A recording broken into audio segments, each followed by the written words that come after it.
ऐसा हम लोगों ने अब तक जो है अजीजिया से अराफात, मीना, अराफात, मुजल्फा और जमरात तक का सारा सफर तय किया। अब नंबर आता है कुर्बानी का। तो आप भाई साहब को बताएं कि कुर्बानी इनको किस वक्त करनी है और उसके लिए क्या क्या चीज़ों का ख्याल रखना है। नाज़रीन, बड़ी अच्छी बात, बड़ा अच्छा क्वेश्चन इम्पोर्टेंट तनवीर साहब ने पूछा है। कुर्बानी आपके लिए, आपके द्वारा कुर्बानी की जाएगी, जो हज की कुर्बानी कहते हैं, जो वाजिब है, और उस कुर्बानी से अलग है जो आपके साहिब हैसियत होने की वजह से वतन में की जाएंगी। मतलब आज के दिन, मतलब 10 जिलहज को आपके तरफ से 2 कुर्बानियां हो जाएंगी।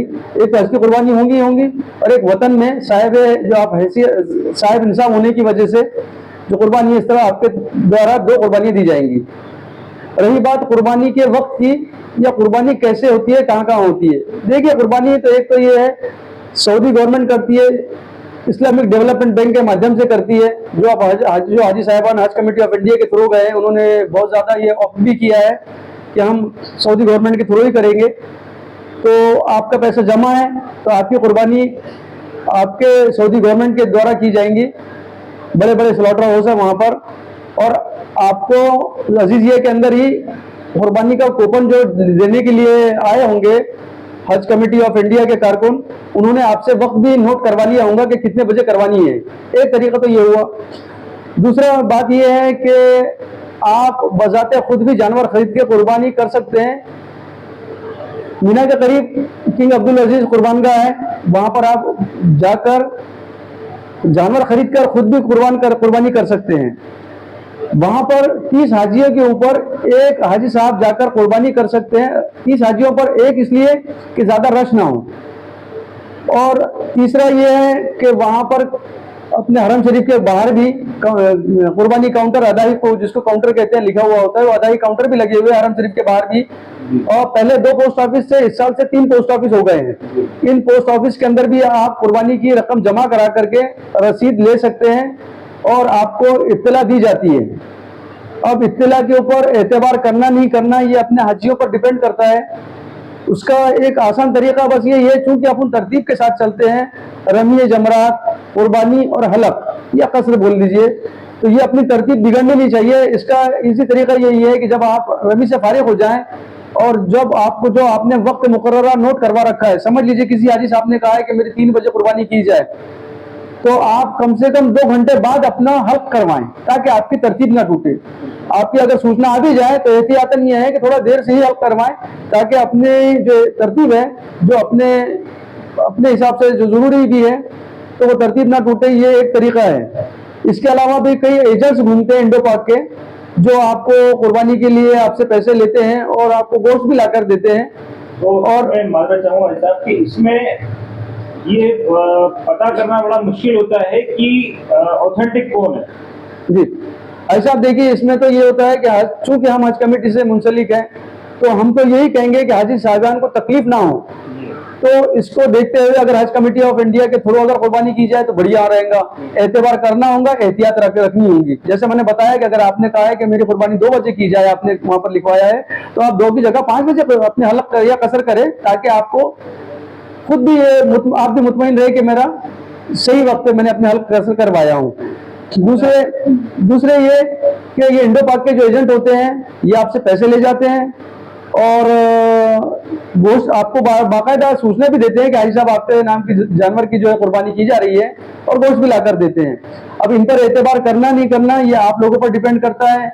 वैसे अगर ऑफिशियली तौर पे कहा जाए कि लोगों पर ज्यादा विश्वास नहीं करना चाहिए, क्योंकि आप जानते नहीं उनको, इसलिए गवर्नमेंट ऑफ सऊदी के थ्रू अगर करवाया जाए तो बढ़िया रहेगा, मैं ये समझता हूँ। अच्छा, इसमें हाजी साहब एक बात मैं और जोड़ना चाहूँगा। जैसे अपने कुर्बानी की बात चल रही है, तो कई सारे हाजी साहब क्या करते हैं कि वहाँ से काफी बड़ी मात्रा के अंदर जो कुर्बानी का गोश्त होता है वो अपने साथ लेके आ जाता है। अच्छी बात बताई तनीर साहब आपने।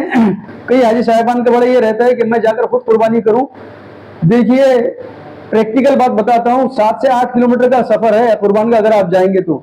चूंकि आप 2 रात किसी के थके हुए, 1 दिन के थके हुए, खाना पानी प्यास हर चीज है, रमी जमरात से फारिग हुए हैं, और कोई कहे कि 6-7 किलोमीटर फिर पैदल चलना है, तो ये संभव नहीं हो पाता है। और अगर कोई हाजी साहब बहुत ही ज्यादा अपने आप को तंदुरुस्त समझते हैं, वो भी जगह चले जाएं, तो बड़ा मुश्किल अमल है ये, मैं आपको बताऊं। इस पर ज्यादा ध्यान ना दें आप भी प्लीज, क्योंकि तजुर्बे की बात बता रहा हूं मैं। दूसरे ये कि कई हाजी साहब है किसी तरीके से चले भी गए तो वो 10-10, 15-15 किलो गोश्त उठाकर लेकर आते हैं वहां से, चूंकि वो एक हाजी जाकर 30 लोगों के लिए कुर्बानी करके आया है, 30 जानवरों पर वो अपने जुबा करके आया है, तो वो आदमी सोचता है कि सबको आता 1-1 किलो गोश्त दूंगा तो भी तो 10-15-20 किलो गोश्त हो जाता है, और जब लौटते में इतना थका हुआ रहता है कि रास्ते में गोश्त छोड़कर आता है। ये अपने आंखों से देखा हुआ, वही बात बता रहा हूँ। रास्ते में गोश्त बिखरा पड़ा हुआ रहता है और कच्चा गोश्त फेंक कर आ जाते हैं, थोड़ा सा 1-2 किलो कर लाना पड़ता है। ऐसी इससे क्या होता है कि कुर्बानी के गोश्त की बेहुरमती भी होती है, अल्लाह भी नाराज होता है, और सुन्नत इब्राहिम ही है ये चीज, इसके अमल की अहमियत तो समझे अपन लोग।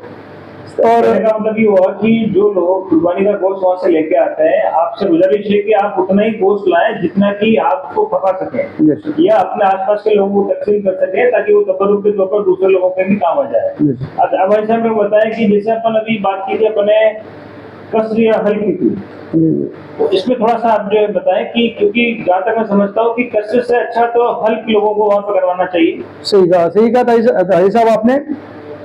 तरतीब के हिसाब से हमने रमी जमरात कर लिया, कुर्बानी की इत्तला आपको मौसूल हो गई, आपको ये हो गया है कि भाई हमारी कुर्बानी हो गई है। एहतियात से घंटे 2 घंटे बाद आप हल्क या कसर करें। हल्क का मतलब आप जानते हैं, पूरे सर के बाल को मुंडाना हल्क कहलाता है। हल्क कह ले या हलक कह ले, एक ही बात है।